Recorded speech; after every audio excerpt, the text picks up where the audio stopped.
ஜோதி அருட்பெருஞ்சோதி தனிப்பெருங்கருணை அருட்பெருஞ்சோதி எல்லாம் செயல்கூடும் எண்ணானை அம்பலத்தே எல்லாம் வல்லான் தனையே ஏத்து. குருவே சரணம், குருவே துணை. தெளிவு குருவின் திருமேனி காணும், தெளிவு குருவின் திருநாமம் செப்பல், தெளிவு குருவின் திருவார்த்தை கேட்டு, தெளிவு குரு உரு சிந்தித்தல் தானே. திரு பிரகாச வள்ளல் பெருமான் தெய்வீக திருவடிகளே சரணம் சரணம் சரணம். திருஞான சம்பந்த பெருமான் தெய்வீக திருவடிகளே சரணம் சரணம் சரணம். சீர்காழி கண்ணுடைய வள்ளல் பெருமான் தெய்வீக திருவடிகளே சரணம் சரணம் சரணம். திருப்போரூர் சிதம்பர சுவாமிகள் தெய்வீக திருவடிகளே சரணம் சரணம் சரணம். ஒளிவில் ஒடுக்கம் முதல் அதிகாரமான பொதுவில் உபதேசத்தில் முதல் பாடல் பார்க்க இருக்கிறோம். பொதுவில் உபதேசம் அப்படிங்கிற அதிகாரம் எதை பற்றி கூறுகிறது அப்படின்னு கேட்டீங்கன்னா, ஆச்சாரியார் அனாச்சாரியார் முதலியவற்றையும் இந்நூலில் கூறிய கருத்து எல்லாவற்றையும் தொகுத்து பொதுவால் உபதேசமாக கூறினமையால் இவ்வதிகாரத்திற்கு பொதுவில் உபதேசம் என்று பெயராயிற்று. ஆச்சாரியார் அனாச்சாரியார் பார்ப்போம். ஆச்சாரியார் அப்படின்னா குரு, ஒரு சீடர்களை இறையை நோக்கிய பயணத்துல நல்வழி காட்டுறவங்க. அனாச்சாரியார்ன்றது அதுக்கு டைரக்ட் ஆப்போசிட், சரிங்களா? குரு அல்லாதவர், ஆச்சாரியார் தகுதி அல்லாதவர் தான் அனாச்சாரியார் அப்படின்னு சொல்லுவாங்க. இவங்க காட்டுற வழிகாட்டுதல் அந்த அளவுக்கு சரியா இருக்காது அப்படிங்கிறது பொருள். முதல் பாடல் குரு தோத்திரத்தை குறிக்கிறது. இந்த நூலை எழுதியவர் சீர்காழி கண்ணுடைய வள்ளல் பெருமான், இது நம்ம எல்லாருக்கும் தெரியும். அவருடைய குருவான திருஞான சம்பந்த பெருமானை வணங்கி அவருடைய பெருமைகளை கூறி இந்த நூலை துவக்குகிறார். வேதாகம பௌரி வீசும் கலாச நிலை, ஆதார வெற்பில் அபிடேகம், போதத்து இருளில் எழுபானு, எனது ஒளிவில் இன்பக் கருணை பொழிவான் எடுத்தகை. சந்து பிரிச்சு பார்க்கலாங்க. வேத ஆகம பௌரி வீசும் கலாச நிலை, ஆதார வெற்பில் அபிடேகம், போதத்து இருளில் எழுபானு, எனது ஒளிவில் இன்பக் கருணை பொழிவான் எடுத்த கை. சரி, இதுல இருக்கிற சில சொற்களினுடைய பொருள் பார்க்கலாம். வேத ஆகமம் அப்படின்னு முதல் வார்த்தைகள் வருது. வேதம் என்றால் நம்ம எல்லாருக்கும் தெரியும். பள்ளிக்கூடத்துல படிக்கும்போது ரிக் யஜு சாம அதர்வண வேதம் அப்படின்லாம் படிச்சிருப்போம். இது உபநிடதங்களை குறிக்கிறது. சமயங்களின் முதன்மையான நூல்களையும் மறைகளையும் குறிப்பது இந்த வேத நூல்கள். ஆகமம் அப்படிங்கிறது தர்ம நூல் என்ற பொருள். ஆகமம்ங்கிற வார்த்தைய ஆகு கூட்டல் அம் என்று பிரித்தால் ஆகுதல், அப்படியே நடத்தல் என்று பொருள். 6 வகையான சமயங்கள் இருந்தது. சைவம், வைணவம், சாக்தம், கௌமாரம், காணபத்தியம், சௌரம் அப்படின்னு. இந்த சமயங்களுக்கு எல்லாமே சமய ஆகம நூல்கள் அப்படின்னு இருக்கும். அதாவது இந்த சமயத்தை பின்பற்றுறவங்க அந்த இறை வழிபாடு செய்யணும் அப்படின்னா எந்தெந்த முறைகள்ல அவங்க செய்யணும், ரூல்ஸ் அண்ட் ரெகுலேஷன்ஸ், ப்ரொசீஜர்ஸ், இது எல்லாத்தையுமே இந்த ஆகமத்துல சொல்லியிருப்பாங்க. சோ வேதம் ஆகமம் அப்படிங்கிறது முதன்மையான சமய நூல்கள், சரிங்களா? இதான் வேதம் ஆகமம். அடுத்து பௌரி அப்படின்னு ஒரு வார்த்தை வருது. வேத ஆகம பௌரி. பௌரி என்றால் ஒரு கூத்து வகை. கலாசம் என்பது பிரம்பு, அதாவது கம்பு, ஸ்டிக் அப்படின்னு சொல்லுவாங்க. ஆதாரம் என்றால் உடல். உடலில் உள்ள 6 ஆதாரங்களாகிய மூலாதாரம், சுவாதிஷ்டானம், மணிப்பூரகம், அநாகதம், விசுத்தி, ஆக்ஞா ஆகிய 6 ஆதாரங்களை குறிக்கிறது இந்த பாடல்ல. வெறுப்பு என்பது மலை. அபிடேகம் என்றால் திருமுடி. பானு என்பது சூரியன். போதம் என்ற சொல்லுக்கு அறிவு அல்லது ஞானம் என்று பொருள். தமிழுடைய சிறப்பு என்ன அப்படின்னு கேட்டீங்கன்னா, ஒரு சொல் பல பொருளை தரும், அது வருகிற இடத்திற்கு ஏற்ப. அது போல இந்த பாடல்ல போதம் என்கிற இந்த சொல் அறிவு என்ற பொருளையும் குறிக்கும், வேறொரு இடங்கள்ல தற்போதத்தையும் குறிக்கும். சரி, பாடலுக்குள்ள போலாம் வாங்க. உரையில முதல்ல கடைசி வரியை எடுத்து உரை வரைய ஆரம்பிக்கிறார். எனது ஒளிவில் இன்பக் கருணை பொழிவான் எடுத்த கை. எனது அப்படிங்கிறது இந்த நூலினுடைய ஆசிரியர் சீர்காழி கண்ணுடைய வள்ளல் பெருமான். எனது போத நாசத்தின் கண்ணே அருளானந்தத்தை பொழியான் என்ற பிள்ளையார் உயர எடுத்து சுட்டொடு மெய்ப்பொருளை காட்டிய திருக்கரமானது. இங்க பிள்ளையார்ங்கிறது சீர்காழி கண்ணுடைய வள்ளல் பெருமானுடைய குருவாகிய திருஞான சம்பந்தரை குறிக்கிறது. இந்த முதல் பாடலே குரு தோத்திரம் என்பதால் திருஞான சம்பந்தனுடைய பெருமைகளை அவர் எடுத்துரைக்கிறார். என்ன சொல்ல வர்றார் அப்படின்னா, எனது போத நாசத்தின் கண்ணே, சீர்காழி கண்ணுடைய வள்ளல் பெருமானுடைய தற்போத நாசத்தை ஏற்படுத்தி அருளானந்தத்தை பொழியான் என்ற அருள் ஆனந்தத்தை அவருடைய குரு அவருக்கு பொழிந்தாராம். நின்ற அந்த திருஞான சம்பந்த பெருமான் உயர எடுத்து சுட்டோடு மெய்ப்பொருளை காட்டிய திருக்கரமானது அப்படின்னு இங்க ஒரு வார்த்தை வருது. அது என்ன உயர எடுத்து சுட்டோடு மெய்ப்பொருளை காட்டிய திருக்கரமானது அப்படின்னா, இதுக்கு பிஹைண்ட் த ஹிஸ்டரியில ஒரு திருஞான சம்பந்தர் தேவார பாடலை பார்த்தாதான் நமக்கு இந்த சுட்டோடு காட்டிய திருக்கரம் அப்படிங்கிறதுக்கு பொருள் புரியும். சுட்டோடு மெய்ப்பொருளை காட்டிய திருக்கரத்திற்கான திருஞான சம்பந்தர் தேவாரம்.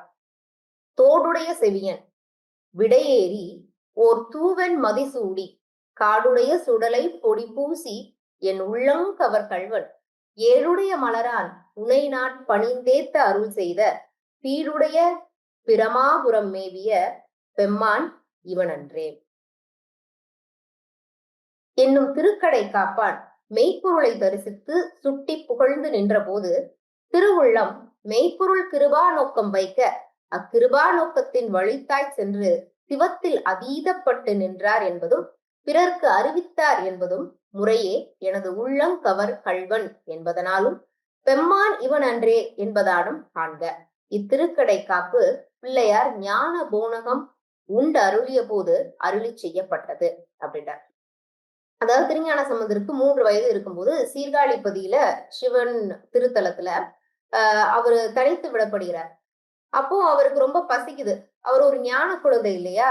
அப்போ அம்மையும் அப்பனும் அவர்களாகவே எழுந்தருளி வந்து அவருக்கு உணவு கொடுத்ததாக கூறப்படுகிறது. அப்போ அவருடைய அப்பா அவரை வந்து இவ்வளவு நேரம் எங்க போன காணுமே அப்படிங்கிறப்போ நான் இறைவனை பார்த்தேன் அப்படின்னு சொல்லி அவருடைய கையை உயர எடுத்து சுட்டி அந்த அம்மையும் அப்பனையும் இறைவனை வந்து உண்மை இறைவனை தரிசித்ததாக அவர் தன்னுடைய தந்தை கிட்ட சொல்றார். அதனுடைய பேக்ரவுண்ட்ல தான் இந்த பாடல் தோடுடைய செவியன் விடையேறி ஓர் தூவன் மதிசூடி அப்படிங்கிற இந்த பாடல் வருது. சரி, இது ஒரு என்ன ஒரு சைவ சமய கருத்தை குறிக்கிற ஒரு பாடலாக இருக்கே அப்படின்னு எடுத்துக்கிட்டாலும் இந்த இடத்துல திருஞான சம்பந்தர் அந்த உண்மை இறைவனை தரிசித்த அந்த ஒரு நிகழ்வை இந்த பாடல் மிகவும் அருமையாக விளக்குகிறது. திருக்கடை காப்பு என்றால் பாடல் மெய்ப்பொருளை தரிசித்து சுட்டி புகழ்ந்து நின்ற போது திருவுள்ளம் மெய்ப்பொருள் கிருபா நோக்கம் வைக்க, திருஞான சம்பந்த பெருமானுடைய திருவுள்ளம் மெய்ப்பொருள் கிருபா நோக்கம் வைக்க, அதாவது இறைவன் கிருபா நோக்கம், கிருபா என்றால் கிருபை, கருணை, அருள் என்று பொருள். அந்த அருள் இறை அருள் நோக்கம் வைக்க அக்கிருபா நோக்கத்தின் வழித்தாய் சென்று சிவத்தில் அதீதப்பட்டு நின்றார். இறை அருளால திருஞான சம்பந்த பெருமான் அந்த சிவத்துல அதீதப்பட்டு நின்றாராம் இறைவனை பார்த்த உடனே. அப்படி அதீதப்பட்டு நின்றத பிறருக்கு எப்படி அறிவிக்கிறார் அப்படின்னு கேட்டீங்கன்னா, முறையே எனது உள்ளம் கவர் கள்வன் என்பதாலும் பெம்மான் இவன் அன்றே என்பதாலும் காண்க என்றார். எனது உள்ளம் கவர் கள்வன், அவர் பார்த்த மாத்திரத்தில் என்னுடைய உள்ளத்தை கவர்ந்த கள்வனாகி விட்டார் இறைவன் அப்படின்னும், பெம்மான் என்றால் பெருமான் இறைவன் இவன் அன்றே என்பதாலும் காண்க. இத்திருக்கடை காப்பு பிள்ளையார் ஞான போனகம் உண்டு அருளிய போது அருளி செய்யப்பட்டது. சரி, இந்த திருஞான சம்பந்தனுடைய தேவாரம் வந்து பிரளயா கிளருக்கு அனுக்கிரகித்தலும் இது அப்படின்னு இந்த ஒளிவில் ஒடுக்க நூல்ல வருது. அது யாருங்க பிரளயா கிளர் அப்படின்னு கேட்டீங்கன்னா, மும்மலங்களுள் ஒரு மலம் நீத்தோர் அவர் பிரமன் முதலானோர். 3 வகை உயிர்கள் இருக்கு. நம்ம இந்த உயிர்கள் ஆன்மாக்கள் எல்லாமே ஆணவம் கண்மம் மாயை என்ற இந்த மலக்களத்தோட விகிதாச்சாரத்துல 3 வகையா பிரிக்கப்படுது. ஒன்றாவது சகலர். சகலர் இவங்க வந்து ஆணவம் கண்மம் மாயை என்னும் 3 மலங்களையும் உடையவர்கள். இவர்கள் மாயையினால் மயக்கப்பட்டு உலக வாழ்வில் ஈடுபடுபவர்கள். இந்த 3 மலமே இருக்கும். சகலர் அப்படிங்கிற கேட்டகரிக்கு ஆணவம் கண்மம் மாயை இந்த 3 மலங்களும் எழுந்திருப்பாங்க. நம்ம எல்லாருமே இந்த கேட்டகரியில வர்றவங்க தான். பிரளயாக்களர் இவங்க ஆணவம் கண்மம் என்னும் 2 மலங்களை உடையவர்கள். பிரளய காலத்தில் மாயையை நீக்கிய இவர்கள் ஆணவமும் கண்மமும் நீங்க அலைபவர்கள். இவங்களுக்கு அந்த ஒரு மலம் வந்து கட்டா இருக்கும். மாயை மலம் வந்து அவங்களுக்கு இருக்காது. ஆணவம் கண்மம் இந்த 2 மலங்கள் தான் இருக்கும். அடுத்து விஞ்ஞான கலர். விஞ்ஞான கலருங்கிறவங்க ஆணவ மலத்தை மட்டும் உடையவர்கள். இந்த கண்மம் மாயை அந்த 2 மலங்களையும் கடந்து ஆணவ மலத்தை மட்டும் உடையவர்கள். இந்த திருஞான சம்பந்த பாடல் தேவார பாடல் வந்து இந்த பிரளயா கலருக்கு அனுகிரகித்தல்னா அந்த பிரளயா கலருங்கிற அந்த நிலையில இருக்கிற ஆன்மாக்களுக்கு அனுகிரகிப்பதற்காக கொடுக்கப்பட்ட பாடல் இந்த தோடுடைய செவியன் என்பது அப்படின்னு இங்க பொருள்படுது. சரி, இப்ப நம்ம பாடலுக்கு வருவோம். வேதாகம பௌரின்னு பார்த்தோம். பௌரி கூத்து அப்படின்னா ஒரு வகை கூத்து, அதாவது வளம் இடமாக சூழ்ந்தாடும் ஒரு கூத்து வகையை தான் பௌரி கூத்து அப்படின்னு சொல்றாங்க. வேத ஆகம பௌரி வீசும் கலாச நிலை. வேத ஆகமங்களினது பௌரி கூத்தினை பிரம்போடும் கைவாரம் கொண்டு வீசி நிறுத்தும் ஒரு உண்மை நிலை. அதாவது இந்த வேதங்கள் ஆகமங்கள் எல்லாமே வந்து பல விரிந்து இறைவன் அப்படிங்கிற ஒரு மெய்ப்பொருளை பற்றி பலவேறு கருத்துக்களை கூறிக்கொண்டிருக்கிறது. இவர்தான் இறைவன், அவர்தான் இறைவன், இறைவன் இப்படி இருப்பாரு, இறைவனை சென்றடைனா நம்ம இந்தந்த மாதிரியான விஷயங்கள் எல்லாம் பண்ணணும் அப்படின்னு இந்த வேத ஆகமங்கள் நிறைய விஷயங்களை கூறுகிறது இந்த நூல்கள் எல்லாம். அது எப்படி இருக்குதாமானா பௌரி கூத்து போல இருக்கிறதா, வளம் இடமாக சூழ்ந்தாடும் அந்த கூத்து போல இருக்கிறதா. ஒவ்வொருத்தரும் ஒவ்வொரு விஷயத்த சொல்றாங்க. உண்மை இறைவனை பத்தி உண்மையான விஷயத்த யாருமே சொல்லல அப்படிங்கிறத திருஞான சம்பந்த பெருமான் இந்த இடத்துல எடுத்துரைக்கிறார். சோ வேத ஆகமங்களினது பௌரி கூத்தினை பிரம்போடும் கைவாரம் கொண்டு வீசி நிறுத்தும் ஒரு உண்மை இல்லை.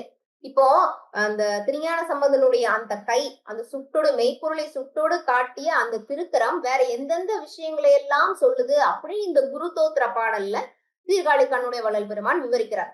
வேத ஆகமங்களினது பௌரி கூத்தினை பிரம்போடும் கைவாரம் கொண்டு வீசி நிறுத்தும் ஒரு உண்மையிலே. என்னப்பா எல்லாரும் இப்படி ஒருத்தர் மாத்தி ஒருத்தர் வேற வேற கருத்துக்களா சொல்லிட்டு இருக்கீங்க அப்படின்னு அந்த இதை நிறுத்தி உண்மையான விஷயம் என்ன, உண்மை இறைவன் யாரு அப்படிங்கறத அவர் எடுத்துரைக்கிறார் அப்படிங்கிறது இங்க பொருள்படுகிறது. கைவாரம் கொண்டுன்னு வருது. கைவாரம் கொள்ளுதல் அப்படின்னா கூத்தை நிறுத்தற் பொருட்டு ஓகோ என்னும் அடுக்கு மொழி கூறி கரமுயர எடுத்து பிரம்போடும் வீசுதல். அந்த வேத ஆகமங்கள் சொல்ற அந்த விஷயங்கள் எல்லாம் எப்படி ஒரு கூத்துல வந்து அந்த பிரம்போடு எடுத்து சுத்தி அடிச்சு ஆடுவாங்களோ அது போல இந்த வேத ஆகமங்கள் முதல் பொருளாக்கி அவை ஒன்றோடு ஒன்று ஒவ்வாது கூறும் பல வேத சமய நெறிகளை கூத்தாக்கினார். பல வேத சமய நெறிகள், வேதம் அப்படின்னா வேறுபட்டது அப்படின்னு அர்த்தம். சோ ஒவ்வொரு வேத ஆகமங்கள்ல இருக்க அந்த ஒவ்வொரு நூல்களும் வேற வேற மாதிரி இறைவனை கூறுது. அப்போ மக்களுக்கு வந்து அது புரிஞ்சுக்கிட்டு உண்மை இறைவன் யாரு அப்படிங்கிறத தேடி செல்வதற்குண்டான வழி இல்லாம குழப்பத்துல ஆழ்ந்துறாங்க. அதனாலதான் வேத ஆகமங்களை முதல் பொருளாக்கி அவை ஒன்றோடு ஒன்று ஒவ்வாது கூறும், ஒண்ணுக்கொண்ணு முரண்பாடா இருக்கு அது இறைவனை பற்றி கூறுற கருத்துக்கள் கூறும் பல வேத சமய நெறிகளை கூத்தாக்கினார் அப்படின்னு வருது. சோ இங்க அரங்கின் கண் நடிக்கின்ற கூத்தர் பலருக்கும் முதல்வனாகிய கூத்தன் வந்து கூத்தை கைவாரம் கொண்டு நிறுத்தி அவ்வரங்கின் கண் உள்ள குறுமன்னியர்களுக்கு எல்லாம் முதல்வனாகிய மகா மன்னியனையே புகழ்ந்து சுட்டி நின்றார் போல. சரி, இந்த கூத்துல வந்து என்ன நடக்கும் அப்படின்னு கேட்டீங்கன்னா நிறைய பேர் பார்க்க வந்திருப்பாங்க அந்த கூத்த. அதுல ஒரு குறுமன்னியர்களும் இருப்பாங்க, பிரபுத்துவம் உடைய ஒரு பெரிய அரசனும் இருப்பார். பெரிய அரசரை தான் வந்து மகா மன்னன் அப்படின்னு சொல்லுவாங்க. அவருடைய பலராலும் அறிந்து மதிக்கப்படும் பிரபுத்துவம் உடையவர் தான் வந்து மகா மன்னியன். சரிங்களா, அதாவது பெரிய அரசர். குறுமன்னியர்கள்னா சிலரால் அறிந்து மதிக்கப்படும் பிரபுத்துவம் உடையவர், அதாவது சின்ன சின்ன அரசர்கள். சரிங்களா, இந்த சின்ன அரசர்கள் எல்லாமே வந்து அந்த பெரிய அரசரனுடைய ஆளுகைக்கு கீழே தான் வராங்க. அப்போ இந்த அரங்கின் கண் நடிக்கின்ற அந்த கூத்தர் என்ன பண்ணுவாரானா, முதல்வனாகிய கூத்தன் அதுல அந்த ஹெட் என்ன பண்ணுவாரா வந்து கூத்தை கைவாரம் கொண்டு, கைவாரம் கொள்ளுதல்னா ஏற்கனவே பார்த்தோம், அதாவது அந்த கூத்தை வந்து டாமினேட் பண்ணி எடுத்துட்டு போய் அவ்வரங்கின் கண் உள்ள குறுமன்னியர்களுக்கு எல்லாம் முதல்வனாகிய மகா மன்னியனையே புகழ்ந்து சுட்டி நின்றார் போல. அந்த குறுமன்னியர்கள் எல்லாம் விட்டு அதற்கு தலைவனாகிய மகா மன்னனை வந்து எப்படி சுட்டி வணங்கி நிற்கிறாரோ அது போல இந்த வேத ஆகமங்கள் கூறிய பல சமய நெறிகளையும் அச்சமயங்களுக்கு உரிய கடவுளரையும் கடந்து நின்று அக்கடவுளருக்கு எல்லாம் முதல்வனையே பிள்ளையார் பரஞான கண்ணினால் உணர்ந்து புகழ்ந்து சுட்டி நின்றமையால் வேதாகம பௌரி வீசும் கலாசு நிலை என்று கூறப்பட்டது. அப்ப இந்த வேத ஆகமங்கள் கூறிய பல சமய நெறிகளையும் அந்த சமயங்களுக்குரிய கடவுளர்கள், இன்னைக்கு ஏன் இவ்வளவு கடவுளர்கள் இருக்காங்க, இவ்வளவு சமயங்கள் இருக்கு, இறைவன் ஒருவன் தான் இல்லைங்களா. ஆனா அதை தாண்டி இப்ப வந்து மக்கள் எல்லாரும் எப்படி திசை திருப்பப்படுறாங்க, ஏன் இவ்வளவு கடவுளர்கள் இவ்வளவு சமயங்கள் இருக்கு அப்படின்னு பார்த்து அக்கடவுளர்களுக்கு எல்லாம் முதல்வன், அந்த எல்லா கடவுள்களுக்கும் முதன்மையான அந்த இயற்கை உண்மை கடவுளையே பிள்ளையார் திருஞான சம்பந்தர் பரஞான கண்ணினால் உணர்ந்து, அவர் பரஞானம் உடையவர். சரிங்களா, இறைவனை பற்றிய உண்மை ஞானம் உடையவர், அதுதான் பரஞானம். பரஞான கண்ணினால் உணர்ந்து புகழ்ந்து சுட்டி நின்றமையால் வேதாகம பௌரி வீசும் கலாச நிலை என்றும். அதனால இந்த சமய மதங்கள் எல்லாம் கூறுகிற கடவுளர்களை தாண்டி உண்மை கடவுள் ஒருத்தர் இருக்கிறாரு, அந்த கடவுளை தான் அவருடைய அந்த மெய்ப்பொருள் கரமானது சுட்டி காட்டியது என்று பொருள்படுகிறது. அடுத்து ஆதார வெறுப்பில் அபிடேகம். 6 ஆதாரங்கள் ஆகிய பொறுப்பறையான் முடியில் சூட்டும் ஓர் மகுடம் அப்படின்னு பொருள்படுதுங்க. பொறுப்பறையான் அப்படின்னா பொறுப்பு கூட்டல் அறையான். பொறுப்பு என்பது மலை, அறையான் என்றால் அரசன் அல்லது தலைவன். இந்த 6 ஆதாரங்களாகிய மூலாதாரம், சுவாதிஷ்டானம், மணிப்பூரகம், அநாகதம், விசுத்தி, ஆக்னை, இந்த 6 ஆதாரங்களையும் வெற்பு என்றால் மலை, அது ஒரு குன்று போல இருக்கிறதாக கூறி, அந்த மலைகளுக்கெல்லாம் அரசன்னா அது அனைத்தையும், அந்த ஆதாரங்கள் அனைத்தையும் தாண்டி நின்று அதற்கு ஒரு மகுடம் போல் சூட்டி நிற்கிற இடத்துலதான் இறைவன் இருக்கிறாரு அப்படிங்கறதான் ஆதார வெற்பில் அபிடேகம். வெற்பு என்றால் மலை, அபிடேகம் என்றால் மகுடம். சரிங்களா? திருமுடி, அந்த அபிடேகமாக இருப்பவர்தான் இறைவன் அப்படிங்கிறத கூறுறாங்க. இந்த 6 ஆதாரங்கள் என்ன அப்படின்னா, மூலாதாரம், அது முதுகெலும்பின் கடைசி பகுதியில இருக்கு. சுவாதிஷ்டானம் மூலாதாரத்திற்கு சற்று மேலே தொப்புளுக்கு கீழே உள்ள பகுதி. மணிப்புரகம் தொப்புள் பகுதி. அநாகதம் நெஞ்சு பகுதியின் மத்தி. விசுத்தி தொண்டைக்குழி. ஆக்கினை என்பது இரு புருவங்களுக்கும் இடைப்பட்ட பகுதி. இதுதான் நெற்றிக்கண் அப்படின்னு சொல்லுவாங்க. இந்த ஆதாரம் 6ஐயும் ஊடுருவி நின்ற சுழி முனையை மேருவென்றும், இடகலை பிங்களை அதனை வளம் வரும் சூரிய சந்திரன் என்றும் யோகிகள் கூறுவர். ஆகலின் ஆதார வெற்பு என்றார். முடி கூடினமையால் வெற்பென்னும் அக்ரிணை உயர்திணையாக கூடப்பட்டது. இந்த 6 ஆதாரங்களுக்கும் இடது வளமாக இடகலை நாடி, பிங்களை நாடி அப்படின்னு சொல்லுவாங்க. இது வலது பக்கம் இருக்கிறத சூரியன் என்றும், இடது பக்கம் இருக்கிறத சந்திரன் என்றும் யோகிகள் கூறுவார்களாம். அதனாலதான் இது ஆதார வெற்பு அப்படின்னாங்களாம். அதாவது இது மலை போல இருக்கு அப்படின்னு சொன்னதுனால இந்த வெற்புங்கிற அக்ரிணை இந்த இடத்துல உயிர்திணையாக கூறப்படுகிறது. ஆதார வெற்பில் அபிடேகம். நிராதாரம் ஆகிய அருளன் என்று நீதானமாகிய மெய்ப்பொருளில் சுட்டோடும் அதீதப்பட்டு நின்றமையால் ஆதார வெற்பில் அபிடேகம் என்றும், நிராதாரமாகியனா அந்த ஆதாரத்தை எல்லாம் கடந்து அருளினின்று நீதனமாகிய, அந்த ஆதாரத்தை கடந்து இறை அருள், அந்த அருளையும் தாண்டிய மீதானமாகிய ஒரு மெய்ப்பொருள். மீதானமாகிய அப்படின்னா உயர்ந்த நிலையில் இருக்கின்ற, மேம்பட்ட நிலையில் இருக்கின்ற அந்த இறை மெய்ப்பொருளில் சுட்டோடும் அதீதப்பட்டு நின்றமையால், அந்த உண்மை இறைவனை கூறியமையால் ஆதார வெறுப்பில் அபிடேகம் என்று பொருள்பட்டது. இறுதியாக என்ன சொல்றாரு? போதத்து இருளில் எழு பான, ஆன்ம போதத்தின் கண்ணதாகிய ஆணவ இருளை கிழித்து எலான் என்ற ஞான சூரியன். அதாவது ஆன்ம போதம், இந்த இடத்துல ஆன்ம போதம் என்பது அறிவு என்று பொருள். ஆன்ம அறிவினுடைய கண்ணதாகிய ஆணவ இருளை கிழித்து, இந்த ஆன்ம அறிவு ஆணவ மலம் அப்படிங்கிற ஒரு இருளினால மறைக்கப்பட்டிருக்குது. சரிங்களா? அதான் ஆன்ம போதத்தின் கண்ணதாகிய ஆணவ இருளை கிழித்து எலான் என்ற ஞான சூரியன். ஏன்னா அதுக்குள்ளதானே, ஆன்மாவுக்குள் உள்வழியாக தானே இறைவன் இருக்கிறார். சோ அப்ப அந்த ஞான சூரியனாக இருக்கிற இறைவன் இந்த ஆணவ இருளை கிழித்து வெளியே வர்றாரு. அப்படி எனக்கு ஏற்படுத்தி கொடுத்தார் என்னுடைய குருநாதர் அப்படின்னு சொல்லி சீர்காழி கண்ணுடைய வள்ளல் பெருமான் சொல்றார். போதத்து இருளில் எழுபானு, ஆன்ம போதத்தை மறைத்த, ஆன்ம அறிவை மறைத்த ஆணவ இருளை நீக்கி சிவத்தை அறிவிக்கும் திருவருளை போல் இறைவனை பிறருக்கு அறிவித்தமையால் போதத்து இருளில் எழுபானு என்றும் கூறினார். அப்ப இந்த ஆன்ம அறிவை மறைத்த அந்த ஆணவ இருளை நீக்கி சிவத்தை, உண்மை இறைவனை அறிவிக்கும் திருவருளை போல, உண்மை இறைவனை எப்படி திருவருளால நம்ம அறிஞ்சுக்க முடியுமோ அது போல இறைவனை பிறருக்கு அறிவித்தமையால், திருஞான சம்பந்த பெருமான் உண்மை இறைவன் யாருன்னு எல்லாருக்கும் அறிவித்தமையால் போதத்து இருளில் எழுபானு என்றும் கூறினார். கை என்பதை 3 இடத்தும் கூட்டுக.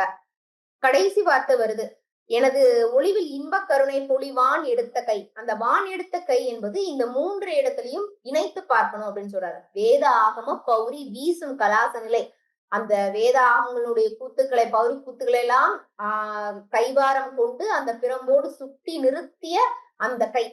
ஆதார வெற்பில் அபிடேகம். 6 ஆதாரங்களையும் தாண்டி மணிமுடியாக இருந்த இறைவன் எப்படி இருக்கிறாரு அப்படிங்கறத சுட்டிய அந்த கை. போதத்து இருளில் எழுபானு, எனது ஒளிவில் இன்பக் கருணை பொழிவான் எடுத்த கை. போதத்து இருளில், அதாவது தற்போதத்தை கிழித்து அந்த ஆணவ இருளில் இருந்து எலான் என்ற அந்த ஞான சூரியன் எனது தற்போதத்தை ஒழித்தார். எனது ஒளிவில் இன்பக் கருணை பொழிவான். எனது தற்போதத்தை ஒழித்து எனக்கு இன்பத்தை கருணையாக பொழிந்தார். வான் எடுத்த கை. அது அப்படிதான் திருஞான சம்பந்தரனுடைய கை இந்த 3ஐயும் சுட்டுகிறது அப்படின்னு சொல்லி திருஞான சம்பந்த பெருமானனுடைய அருமை பெருமைகளை இந்த இடத்துல சீர்காழி கண்ணுடைய வள்ளல் பெருமான் நமக்கு எடுத்துரைக்கிறார். அதனால இத்திருவெண்பா குரு தோத்திரமாக போற்றப்படுகிறது. திருவருளுக்கும் குருவருளுக்கும் நன்றி. குருவே சரணம், குருவே துணை. திருவருட் பிரகாச வள்ளல் பெருமான் தெய்வீக திருவடிகளை போற்றி, திருஞான சம்பந்த பெருமான் தெய்வீக திருவடிகளை போற்றி, சீர்காழி கண்ணுடைய வள்ளல் பெருமான் தெய்வீக திருவடிகளை போற்றி, திருப்போரூர் சிதம்பர சுவாமிகள் தெய்வீக திருவடிகளை போற்றி. திருவடிஞானம் சிவமாக்குவிக்கும், திருவடிஞானம் சிவலோகம் சேர்க்கும், திருவடிஞானம் சிறைமலம் மீட்குமே, திருவடிஞானமே திம்சித்தி முக்தியே. அருட்பெருஞ்சோதி அருட்பெருஞ்சோதி தனிப்பெரும் கருணை அருட்பெருஞ்சோதி. எல்லா உயிர்களும் இன்புற்று வாழ்க.